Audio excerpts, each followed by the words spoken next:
서울시민교회 성도 여러분, 유대인의 자녀 교육, 유대인 엄마에 대한 특강을 맡은 이일호 목사입니다.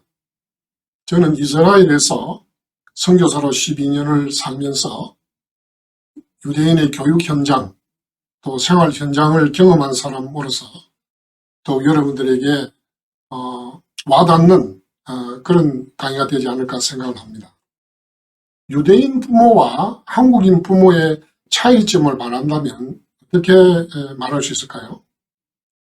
6살 된 아이에게 자전거 타는 법을 가르치는 모습에서 확연하게 드러납니다. 자전거 타는 법을 가르치는 젊은 유대인 부부는 아이가 처음 자전거를 배우고 타다가 진흙탕에 빠진 것을 보았습니다. 그 옆에서 보고 있던 중국인 피가 섞인 이민 온 그 새 아이의 엄마는 그 현장을 보고 당장 달려가서 도와주고 싶은 마음으로 이렇게 지켜보고 있었는데, 정작 유대인 부모는 스스로 빠져나오는 한마디만 말만 남기고 앞서 지나가 버렸습니다. 아이는 혼자서 빠져나오려고 애를 썼지만 자전거는 꿈쩍도 하지 않았습니다. 잠시 동안 고민하던 아이는 자전거에서 내려서 자전거를 천천히 밀기 시작했습니다. 마침내 진흙탕에서 빠져나오자 땀을 뻘뻘 흘리며 다시 자전거를 타고 부모가 있는 곳으로 갔습니다. 그때 유대인 부모는 아이를 크게 칭찬했습니다. 아주 잘했어. 대부분의 유대인 부모는 아이가 어릴 때부터 혼자서도 세상을 살아갈 수 있도록 가정교육을 합니다. 유대인의 자녀 교육은 세상의 모든 엄마와 같이 자식을 모질게 사랑하면서, 자식을 넘치게 사랑하면서 일부러 절반의 사랑을 감추는 가정교육을 합니다. 이것은 나라 없이 떠돌이로 살아오면서 세계적인 인재들과 부자들을 길러내는 그 원동력이 유대인 부모들의 자녀 교육에 있다는 것을 우리가 알 때 우리가 좀 눈여겨보고 배울 필요를 느끼는 것입니다. 절반의 사랑을 감추는 가정교육. 한국교회 크리스천 부모들에게 이와 방불한 독특한 가정교육을 나타내는 수식어가 존재하는지, 다시 말해서 기독교 엄마, 유대인 엄마라는 말과 쌍벽을 이룰 만한 기독교 엄마 또는 교회 엄마라는 별명은 존재하고 있는지, 역사적으로 볼 때 교육은 부모의 몫이었습니다. 성경도 이것을 분명하게 말해줍니다. 우리가 잘 아는 쉐마로 유명한 신명기 6장 1절에서 9절 말씀을 보면, 내 자녀에게 부지런히 가르치며 집에 앉았을 때든지 길에 갈 때든지 누워 있을 때든지 일어날 때든지 이 말씀을 강론할 것이며, 너는 또 그것을 내 손목에 매어 기호를 삼으며 내 미간에 붙여 표를 삼고 또 내 집 문설주와 바깥문에 기록할지니라. 자손들이 이것이 무슨 뜻이냐고 물으면 하나님의 구원 역사와 그와 관련된 의식과 모든 교훈을 가르치도록 그렇게 명령한 것을 볼 수 있습니다. 자녀 세대를 위한, 다음 세대를 위한 교육을 이야기할 때 많이 인용하는 잠언 22장 6절에 마땅히 행할 길을 아이에게 가르치라. 그리하면 늙어도 그것을 떠나지 아니하리라. 아이들의 직업 교육뿐만 아니고 인격 교육, 신앙 교육이 다 부모가 도맡아 했습니다. 일상 삶의 현실은 가장 좋은 자녀 교육 교재입니다. 우리가 어려운 상황에서 비관하고 의식하고 원망하고 분노하고 하는 것보다 희망을 가지고 낙관하고 침착하고 서로 격려하고 세워주고 사랑하고 그 어려움을 극복하는 극복 의지를 가지면 아이들도 정서적인 안정 가운데 성장해 갈 것입니다. 이스라엘에 이민 온 어려운 가정 아이들이 헌옷수거하면서 구한 옷을 입고 학교와 동네에서 그 옷 주인인 아이들이나 다른 사람들이 내가 입고 있는 옷은 내가 버린 옷이야 라고 말할 때 화를 내거나 따지지 말고 도와주셔서 감사합니다 라고 대답하도록 가르칩니다. 가난해도 부끄럽지 않고 당당한 것이죠. 이렇게 자란 아이들이 다음에 자기들이 입던 옷을 헌옷 수거함에 넣은 후 다른 아이가 그 옷을 입고 있는 모습을 볼 때 못 본 척 지나칩니다. 아는 척 함으로써 상대가 가난에 대한 부끄러움, 대인관계를 무서워하는 기피증, 근심, 걱정, 불안감과 우울감을 전염시키는 그것은 서로에게 도움이 되지 않는다는 것을 마음에 새기고 살아갑니다. 이스라엘 교육의 특징은 한마디로 칭찬, 격려, 그리고 낙관임을 알았습니다.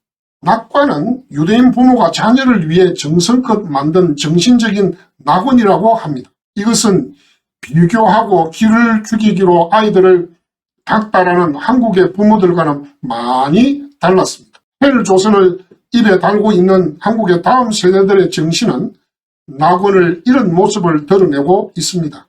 유대인 부모들은 삶의 목표란 즐겁고 행복하게 하루하루를 보내는 것이란다. 이렇게 말합니다. 유대인의 하루의 시작은 해가 지는 순간부터 시작합니다. 밝게 시작해서 어둡게 끝나는 것보다 어둡게 시작해서 밝게 끝나는 것이 훨씬 더 낫다고 생각하고 해석합니다. 극한의 어려움과 역경 속에서도 자신이 세상에서 제일 불쌍한 사람이라고 생각할 것이 아니라 자신보다 더 힘든 사람을 생각하며 희망을 가지고 이겨내는 데 있다고 가르칩니다. 그림자가 없는 곳에서는 빛을 느낄 수 없듯이 불행이 없으면 행복도 느낄 수 없습니다.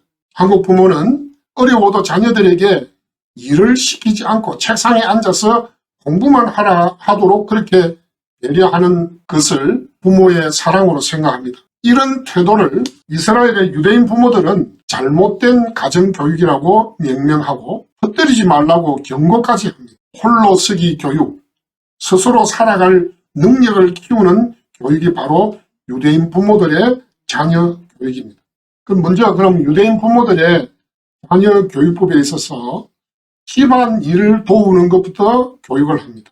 성도 여러분, 통계에 따르면 집안 일을 잘 도우며 자란 아이의 실업률, 그렇지 않은 아이의 15분의 1입니다. 또 범죄율은 집안일을 잘 도우는 아이는 그렇지 않은 아이의 10분의 1입니다. 그렇지만 평균 수입은 20% 이상이나 높다는 통계 결과가 나왔습니다.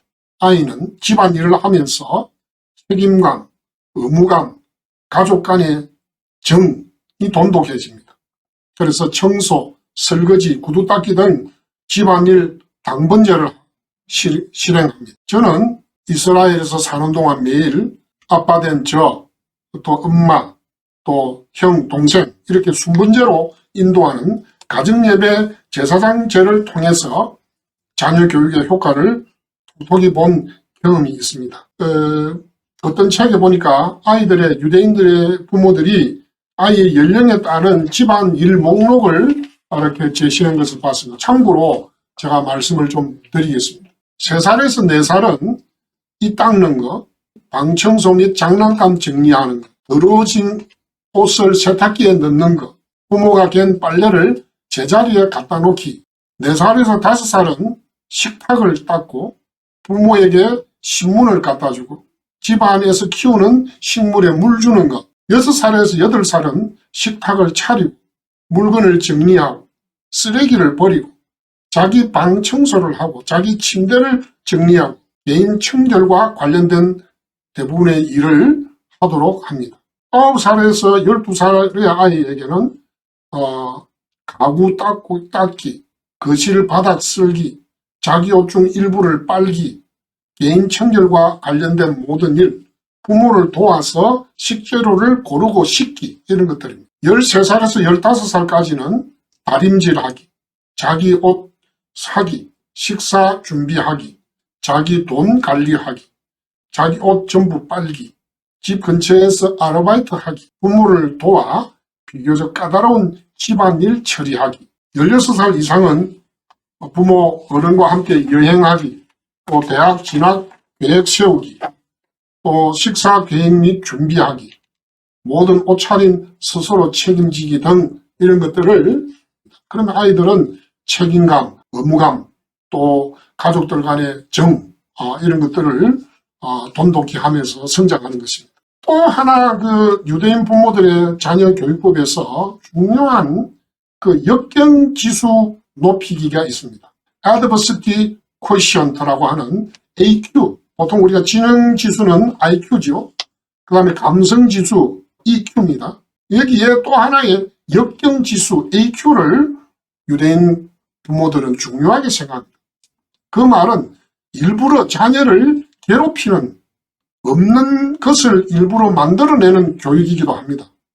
이를 통해서 자녀의 의지와 지혜를 단련시킵니다. 지능지수가 성공의 20%에 기여하고 영향을 미치는 반면에 80%는 이 역경지수와 감성지수에 달려 있습니다. 역경지수는 자녀가 만족이라는 달콤한 함정에 빠지지 않도록 하기 위해서 아이를 데리고 아프리카 빈곤 지역으로 자원봉사를 통해서 가난을 체험하고 기아를 체험하게 만듭니다.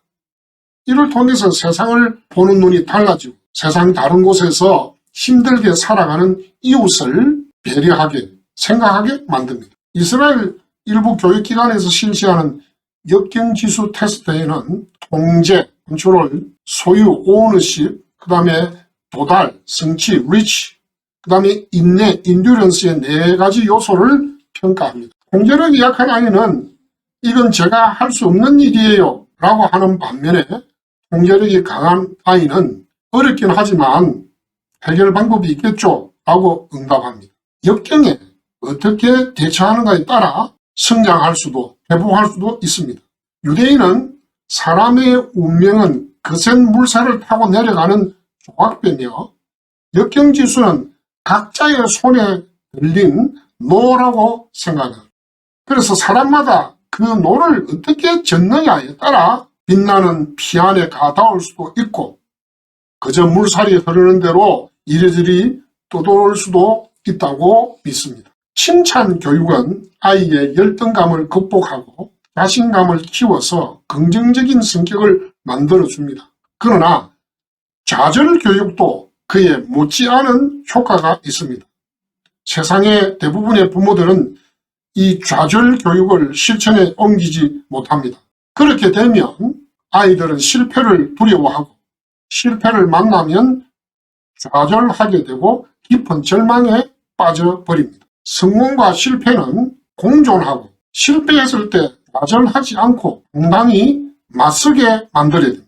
역경을 피하는 것은 삶 자체를 피하는 것이 됩니다. 지금 내 손이 너무 작다고 실망하지 말고 비록 작지만 이 두 손으로 열심히 노력하다 보면 점점 큰 힘이 생겨나서 언젠가는 내가 바라던 꿈을 이루고 큰 성과를 거두게 될 것입니다. 아이를 세우는 교육만큼 넘어뜨리는 교육도 중요합니다.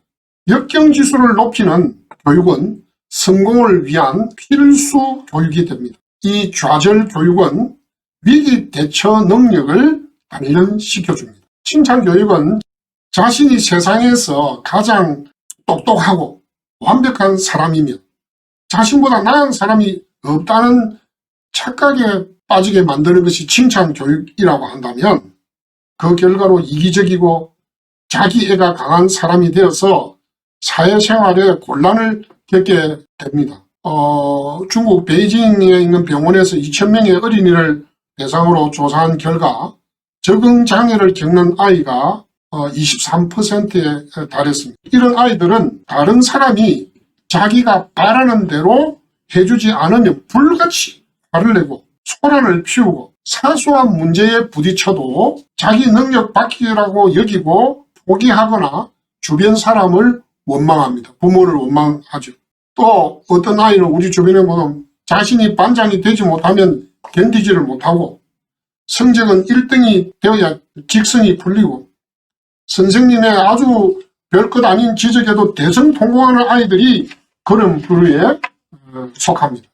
그래서 우리가 처음부터 봤을 때 자전거 타는 아이가 넘어졌을 때 부모들이 못 본 척하면서 스스로 그것을 벗어나도록 했던 유대인 부모, 이 좌절 교육, 절반만 사랑하는 교육, 이런 부분에서 우리가 참 나라 없이 약 2000년 동안 떠들던 유대인 부모들에게 어릴 때부터 자립심, 홀로 서기를, 그리고 스스로 문제를 만났을 때 해결하고 불우한 자기의 처지와 환경을 원망하고 비관하지 않고 극복하고 희망을 가지고 살아갈 수 있도록 이렇게 그 아이들의 인격과 심성을 길러내기 위해서 유대인 부모들이 고의적으로 하는 절반의 사랑, 그 좌절 교육, 우리 한국의 크리스찬 어머니들이 받아야 될 도전이 저는 크다고 생각합니다. 우리나라에 고유의 민족 명절이 있고 절기가 있습니다. 그래서 우리는 뭐 설날 하면은 새해를 시작하는 날이고 추석 하면은 1년의 농사를 감사하고 즐기는 그런 감사절이죠. 다른 나라의 절기들이 승리와 경사를 기념하는 그런 즐거운 날입니다.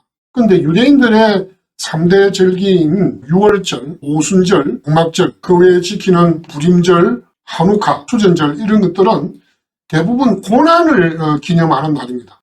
이때 유대인 부모들은 아이들에게 그 고난의 역사를 이야기하고 조상들이 그때 어떻게 했으며 그 조상들을 기리고 그 조상들이 걸어왔던 길을 기억하면서 의지를 굳건히 합니다. 6월절에 먹는 음식은 봄의 희망을 상징하는 고수풀, 핍박을 받은 조상의 눈물을 상징하는 소금물, 고통스러운 노예살이의 그 강제 노역을 상징하는 썬나물을 준비하고 또 조상들이 이집트를 떠날 때 먹었던 누룩을 넣지 않고 만든 빵, 무교병을 만들어 먹습니다.